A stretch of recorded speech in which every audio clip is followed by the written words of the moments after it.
अगर डे की बात करें, आज का हमारा 31वां दिन और भाई रात हो गई है। तो आगे की आगे बताते हैं, लेट काफ़ी हो गई है तो आगे जाके आगे की आपकी वीडियो आगे दिखाते हैं आपको। ये सामने गली है, इसमें आगे और दिखाते हैं आपको, ठीक है।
हाय गाइस, कैसे हो आप लोग? आशा करता हूँ आप लोग अच्छे होंगे। और रोज़ की तरह डेज़ की बात करें तो जैसा कि आप लोगों को पता है आज का हमारा 31वां दिन। और हम लोगों ने प्रेजेंट टेंस का सारा हमने पढ़ लिया है। अब हम आ चुके हैं पास्ट में, और वेरी वेरी कॉन्ग्रेचुलेशन। आप लोगों ने मेरे साथ साथ आप लोगों ने भी देख लिया होगा, समझ लिया होगा थोड़ा मोड़ा।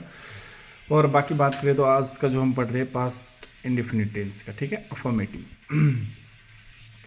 अब पास्ट इंडेफिनिट टेंस क्या है ये पहले समझ लेते हैं कि कोई भी काम जो कि पास्ट में हुआ और इंडेफिनिट है, वो कंफर्म नहीं है कि कब हुआ है, ठीक है, उसको मेन बोलते हैं। जैसे कि कोई भी चीज़ हुआ है हमें पास्ट में और अब हम बता रहे हैं, मोटा मोटी आप ये मान लो, एग्जांपल की बात करें तो। और अगर इसका मेन वर्ब, इसका रूल्स की बात करें तो सब्जेक्ट प्लस मेन वर्ब की सेकेंड फॉर्म प्लस ऑब्जेक्ट। आपको मैंने एक वीडियोज़ में जब हमने स्टार्ट किया था टेंस, मैंने एक चीज़ बताया था कि कभी भी इंडेफिनिट टेंस में हमेशा फर्स्ट मेन वर्ब की फर्स्ट फॉर्म यूज़ होती है, लेकिन एक ऐसा टेंस पूरी टेंस में एक ऐसा यही है कि जिसमें सेकंड मेन वर्ब की सेकंड फॉर्म यूज़ हो रही है, ठीक है। तो इसका जो यूज़ होने का, और एक चीज़ और बता दूं मैं, पूरी टेंस में पास्ट इंडेफिनिट्स का ही है जो सेकंड फॉर्म यूज़ हुआ है, इसके अलावा और कहीं नहीं। अगर दूसरी अगर फार्मूलाज की बात करें मेन वर्ब की फर्स्ट सेकंड थर्ड, जैसे कि आप लोगों को पता है, तो फर्स्ट और थर्ड तो बहुत जगह यूजेज होते हैं, बट जो सेकेंड है वो सिर्फ इसी का यूज़ है। अगर इसकी एग्जाम्पल की बात करें, जो रूल्स मैंने बता दिया, सब्जेक्ट प्लस मेन वर्ब की सेकेंड फॉर्म प्लस सब्जेक्ट, यही है। अगर एग्जाम्पल की बात करें तो वह आया। अब देखो मैं एक चीज़ बताता हूँ, ये जो वह आया वो पास्ट में आया होगा, ठीक है, अभी हम बता रहे। तो वह अगर हम यहाँ ये बोल दें वह आया है, तो ये अलग हो जाएगा, ये फिर पास्ट हो ही नहीं सकता, ये प्रेजेंट में चला जाएगा। तो सिर्फ हमने बताया वह आया। अगर मैं इसकी इंग्लिश की बात करें तो कोई डिफरेंस है नहीं, वह आया, वो यहाँ लड़के की बात हो रही है तो इसके लिए ही लगेगा। अगर यही लड़की की बात होती तो यहाँ सी लग जाता, जैसे कि आप लोगों को पता है। तो अगर हम इसकी इंग्लिश की बात करें गैस, तो यही होगा ही, और कम का सेकेंड फॉर्म जैसा कि आप लोगों को पता है केम होता है, तो जस्ट ही केम, वह आया।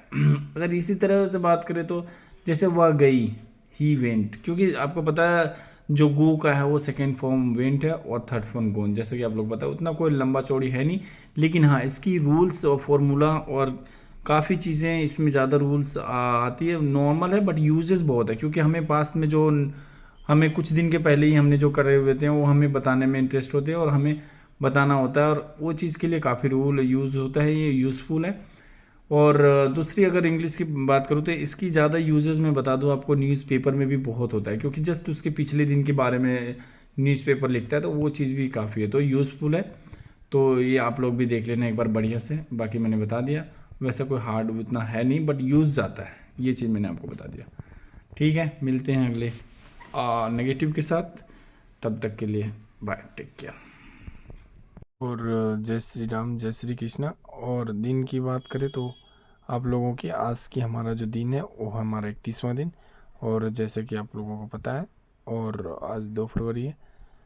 तो बात करें गैस तो जैसे अगर इसमें मैं पिक्चर में दिखा दूँ आप लोगों को, देख लो ये, ये आपको पिक्चर में दिखा दूँ तो इनके बारे में लिखा हुआ है, जो कि अब जो पढ़े हुए हैं उनको पता होगा कि श्री जगन्नाथ दास बाबा जी महाराज श्री भक्ति विनोद ठाकुर के आध्यात्मिक गुरु ये जो हैं। दूसरे वाले हैं जो श्री भक्ति विनोद ठाकुर, जो कि कृष्ण भागवनामृत से संपूर्ण जगत को लाभान्वित करने वाले कार्यक्रम के प्रेरणता। और अगर तीसरे की बात करें तो भील भक्ति सिद्धांत सरस्वती गोस्वामी महाराज श्री एसी भक्ति वेदांत स्वामी प्रभुपाद के आध्यात्मिक गुरु। और चौथे की बात करें तो श्री गैर किशोर दास बाबा जी महाराज श्री भक्ति सिद्धांत सरस्वती गोस्वामी महाराज के आत्मिक गुरु और श्री भक्ति विनोद ठाकुर के अंतरंग शिष्य। इस कलयुग में जो लोग पर्याप्त बुद्धिमान हैं वे भगवान की उनके पार्षदों सहित संकीर्तन यज्ञ द्वारा पूजा करेंगे, जो कि 3.20 तात्पर्य में बताया जाएगा गाइस। अगर आगे की बात करें तो धृष्टकाज क्या कहते हैं। धृष्टकाज ने कहा, हे संजय धृष्टकाज ने कहा संजय से, धर्मभूमि कुरुक्षेत्र में युद्ध की इच्छा से एकत्र हुए मेरे तथा पांडु के पुत्रों ने क्या क्या किया।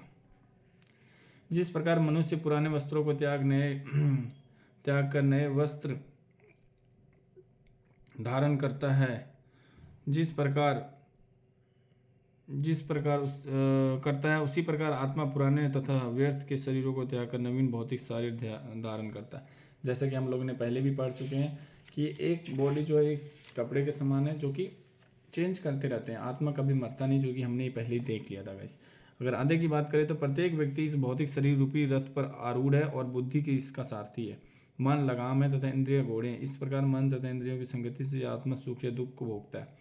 मैंने जैसे कि बताया गाइस कि जो भौतिक शरीर रूपी रथ पे आरूढ़ है, मतलब रथ पे चढ़ा हुआ, बुद्धि इसका सारथी है। जो बुद्धि है, अपना दिमाग है, वो सारथी है। मन लगाम है, अगर मन को लगाम है, और तथा इंद्रियां घोड़े, इंद्रियां जो आपका घोड़े जा रहे हैं, तो आपको लगाम करना है घोड़ों को। तो आपको किस प्रकार, आप जिस प्रकार उनको लगाम करोगे उसी प्रकार के आप सुख या दुख या आगे जो भी होता है वो आप